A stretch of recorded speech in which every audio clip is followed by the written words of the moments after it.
Alam mo, pagka proclamation rally, dapat ang ikinikwento mo kung bakit dapat iboto yung mga kandidatong ini-endorse mo.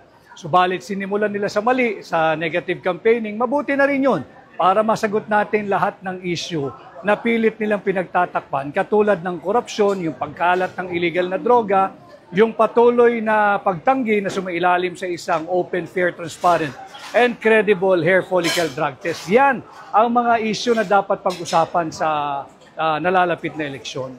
Di ba dapat pag-campaign is walang ganon? Kasi dapat kaibigan mo lahat yung gathering votes. At saka alam mo, pagka Pangulo ka na, Pangulo ka ng bawat Pilipino. Hanggat maaari, hindi ka nakikialam sa campaigning. Hanggat maaari, hindi ikaw ang namumuno at nagsisimula ng negative campaigning, ng name calling.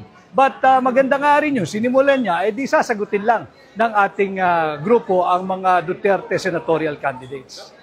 Binabasa niya lahat sir Kahit pa basahin mo, pag pinagbasa ka ng mali, babasahin mo pa rin.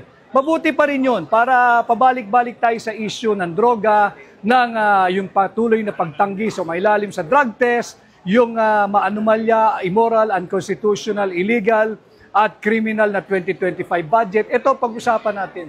At panatag kami na ang lahat ng kandidato na kasama ko dito sa Duterte senatorial candidates kaya makipag-usap sa taong bayan on issues na talaga namang dapat ay pinag-uusapan. Gagayahin niyo po ba ng laki na yung Duterte senatorial votes ganun, negative campaigning? Wala sa amin. Sa kabila, sir?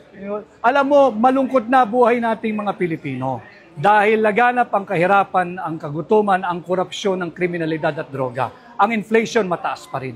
Hindi kailangan ng sambayan ng Pilipino yan. Pag-usapan natin kung paano ninyo patuloy na binubudol ang Pilipino.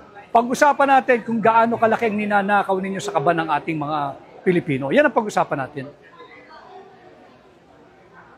Team Suka, sir, versus Sino Suka. Saan ka doon? Ang suka kalaban ng tanso. Ang suka kalaban ng mga peking ginto.